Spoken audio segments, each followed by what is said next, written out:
அட மாயை அகல அருள் புரியும் கந்தர் அனுபூதியின் 8வது பாடல். அமரும் பதிகேள் அகமாம் எனும் இப்பிமரம் கெட மெய்ப்பொருள் பேசியபாம் குமரன் கிரி ராசகுமாரி மகன் சமரம் பொரு தானவ நாசகனே.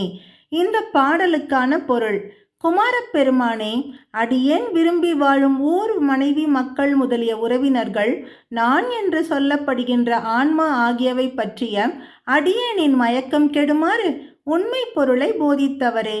என்றென்றும் குமரனாகவும் மலையரசனின் குமாரி பார்வதி தேவியின் மைந்தனாகவும் இருந்து கொண்டு போர்க்களத்தில் போரிடும் சூரபத்மன் முதலிய அசுரர்களை அழித்த பெருமானே என போற்றுகிறார் அருணகிரிநாதர். இந்த பாடலுக்கான மூல மந்திரம் ஓம் சரஹண பவ கிராங் கிரியும். இதற்கான நெய்வேத்தியம் பாயசம், பலாப்பழம், தூப தீபங்கள். அடுத்து நாம் கேட்க போகும் பாடல் வசியத்திலிருந்து விடுபட. இது 9வது பாடல். இந்த பாடலுக்கான மூல மந்திரம் சரவண பவ ஷண்முக பவ ஓம் ஆங். இந்த பாடலுக்கான நெய்வேத்தியம் அதிரசம், மாங்கனி.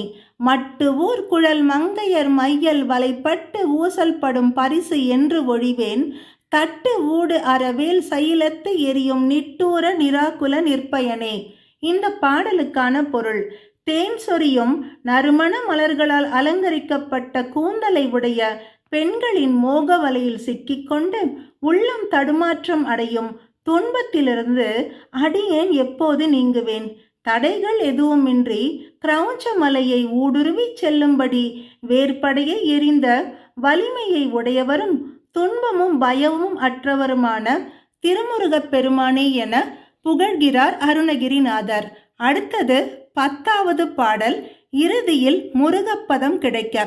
இந்த பாடலுக்கான மூல மந்திரம் ஓம் ஷண்முக பவ கிராங் கிராங். நெய்வேத்தியம் சர்க்கரை பொங்கல். இதோ அந்த பாடல். கார் மாமிசை காலன் வரின் கலப்பத்து ஏர் மாமிசை வந்து எதிரப்படுவாய் தார் மார்ப வலாரி தலாரி எனும் சூர்மா மடியத்தொடு வேலவனே.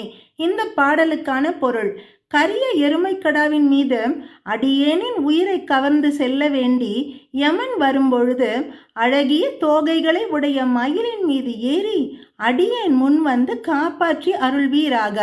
மாலைகளால் அலங்கரிக்கப்பட்ட மார்பினை உடையவரே, வலாரி எனப்படும் இந்திரனின் விண்ணுலகத்திற்கு விரோதியாக சூரபத்மன் ஒளிந்திருந்த மாமரம் அழிந்து போகுமாறு வேலாயுதத்தை வீசிய திருமுருகப் பெருமானே. ஓம் ஷண்முக பவனே போற்றி போற்றி.